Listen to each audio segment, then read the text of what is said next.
You have a marriage that you've had 3 separations. You've been on the brink of divorce, have never gone through divorce. You had a 30-year-old marriage. But Renee, there was a time where you basically wanted to leave. Reginald would have none of it. And then he talks about God wanting the marriage to stay together.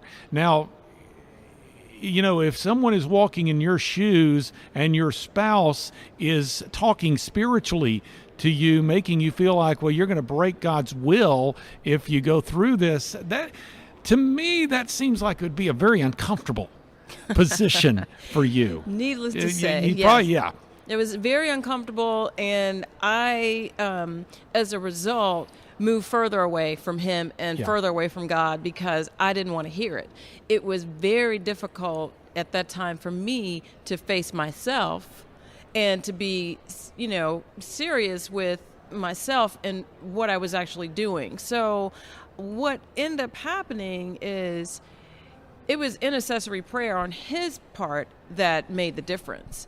And just like the reconciliation process happens over time, the restoration process happens over time, but the resurrection process happens in a moment. It's dead and then it's alive. Wow. Because it's an encounter with Christ.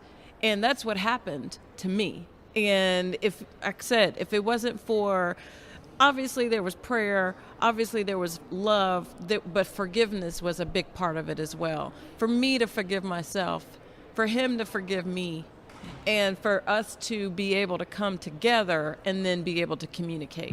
And what happened in that resurrection is the things that I felt or believed or thought about him and the way he did things, said things, felt about things, completely changed because what the Lord showed me was I was looking at it all wrong.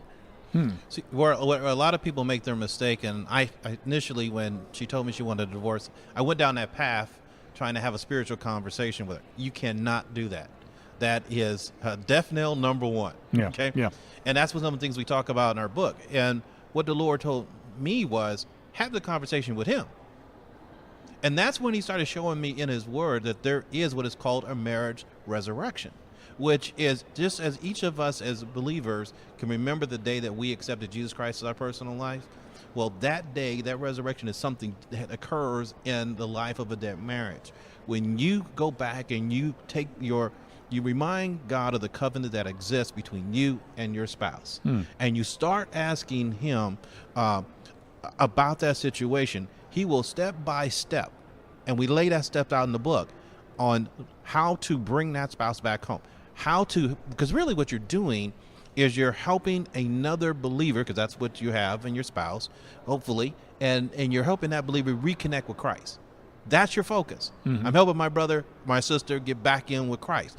As you're doing that, you're starting to become the extension of Christ's love to that individual. And I think that's key, that piece about seeing your spouse as a sister and brother in Christ first, because that changes your perspective and that puts you on the right track for how you ought to come to God and be able to pray on behalf of the other person. And it changes the actions that you take.